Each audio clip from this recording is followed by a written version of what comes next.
Hey, I'm going to go ahead and assume something right now, okay? I am going to assume that because of what's happening in the world right now, you have had to miss some things, or you're going to miss some things, and you are disappointed.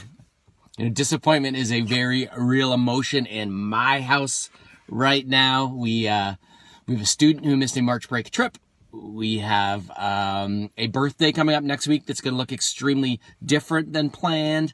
We don't know how long this thing's going to go, right? We don't know the duration. We don't know if this is going to affect proms and graduations, prom dresses already bought, sports seasons. We just don't know. But all we do know is there is potential for a lot of real disappointment. So what do we do with that? Well, I'm a firm believer when life hands you lemons, you should make some lemonade out of that. But I also think there is a very real danger in suppressing and not legitimizing our disappointment, because it is real and that's okay. So what do we do with it?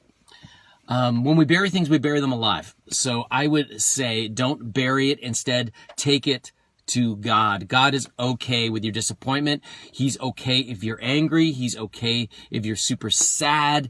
You know, a third of the book of Psalms is a genre called laments, right? It's Latin for lamentor, meaning I weep, right? God is okay. He's a big God. He can handle your disappointments. I mean, Jesus himself, right? He had friends turn away from him, friends turn on him for that matter, right? He had friends who he loved who made really bad life choices.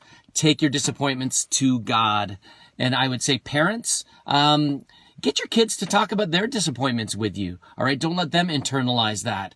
Get them to tell you that they're disappointed. And even better, get them to get specific. Tell them why they're disappointed. Like, I'm so disappointed. I missed that party because the more specific, the better.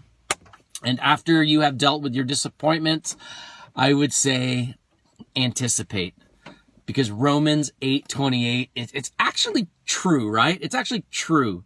Right? We know in all things. I love that it says all things, right? COVID-19 does not get an exemption on this. It comes under the authority of Romans 8:28. We know in all things he is working all things together for good for those that love him and are called according to his purpose. And you might already be seeing some of those things, some of those disappointments that God is already turning into beneficial and beautiful things. But if you haven't yet, keep looking through the eyes of faith for what God will do. He loves you so much, right? Keep going to his word, right? It's eternal. It never fails.